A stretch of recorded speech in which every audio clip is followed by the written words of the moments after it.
You've probably wondered this a million times, right? You look up, you see a bird just sitting on a high voltage power line, totally calm, not a care in the world. And you think, how? How is that not a very, very bad day for that bird? I mean, it's a sight we see every single day. Little birds, big birds, all just hanging out on wires carrying thousands of volts of electricity. We know without a doubt if any of us touched that same wire, it would be instantly fatal. So what gives? What's their secret? Well, it turns out it's not some kind of biological superpower. The answer is pure, simple physics. And it all comes down to understanding how an electrical circuit actually works. Okay, so here's the absolute core of it, something called potential difference, which you probably know as voltage. The best way to think about it is like a ramp. If you put a ball at the top of a ramp, it has the potential to roll down to the bottom. Electricity is the exact same. It needs a path from a high energy point to a low energy point. Without that difference, without that push, the electricity just stays put. And that right there is the key. When a bird is just chilling on one single wire, both of its feet are at pretty much the exact same high voltage. There's no ramp. There's no path from high to low potential through the bird. So the electricity has no reason to go anywhere. The bird isn't completing a circuit. But you might be thinking, okay, but isn't there a tiny, tiny voltage difference between its feet? And you'd be right, there is. So why isn't that a problem? The answer is resistance. Basically, how hard a material pushes back against electricity. A bird's body, its flesh and bone, has a pretty high resistance. We're talking around 2,000 ohms. That copper wire, it has practically zero resistance. It's built to let electricity flow. And this is where it all comes together. See, electricity is fundamentally lazy. It's always going to take the easiest path available. The copper wire is like a massive 10-lane superhighway with no traffic. The bird, in comparison, is a bumpy, washed-out dirt road that leads to a dead end. So why would the electricity bother taking that tough route? It doesn't. It just zips right past, staying on the superhighway. So just how much current actually makes it through the bird? It's about 1 microamp. That's 1/1,000,000th of an amp. It is an unbelievably tiny amount of electricity, so small the bird can't even feel it. So that's it, right? Case closed. Birds are safe. Well, this is where the story unfortunately takes a very dark turn. Because everything we just talked about, all that physics, it's only true in that one very specific scenario. The reality for millions upon millions of birds every single year is something else entirely. The simple, brutal truth is that birds get electrocuted on power lines all the time. It is a massive problem. And when those perfect physics conditions fail, this is the result. These everyday structures become lethal traps. And don't mistake this for a few isolated freak accidents. Listen to this from a major conservation report. For many endangered species, electrocution isn't just a problem.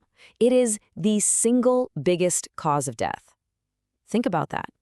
The scale is just staggering. We're talking about one of the most significant man-made threats to birds on the entire planet. Global estimates point to millions of birds killed this way every year. It's a silent epidemic happening right above our heads. So what changes? What's the difference between a safe perch and a fatal one? It all comes back to that one single crucial mistake: completing the circuit. Look at this comparison. On the left, you've got a falcon perched perfectly safely on a single wire. No problem. But on the right, tragedy. That falcon made one tiny mistake. It touched 2 different points with a huge potential difference between them at the exact same time.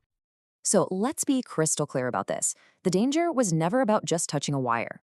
The danger is about becoming the bridge.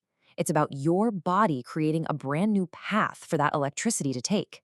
The danger is becoming the circuit. And there are a few common ways this happens. A bird could touch 2 separate wires at the same time, or it could touch one live wire and a grounded part of the pole, like a metal bolt or support beam. And for the really big birds, just the simple act of landing or taking off, their enormous wingspan is big enough to accidentally bridge that fatal gap. And as you can imagine, this risk is not spread out evenly across the bird world. The data is really clear. Bigger birds are hit the hardest.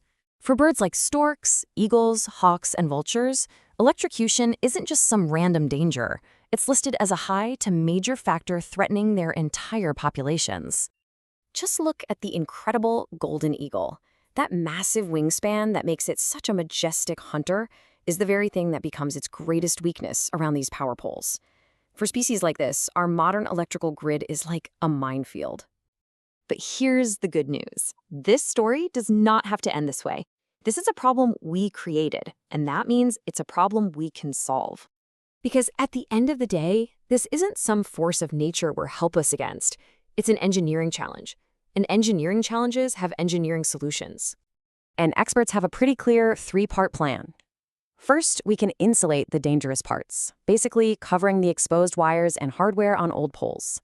Second, we can reconfigure the poles themselves, change the design to create more space between the deadly parts. And third, the most important one, prevention. We need to make sure every single piece of new infrastructure is built to be bird-safe from the very beginning. Here's a perfect example of a problem pole. You see those looping wires up top?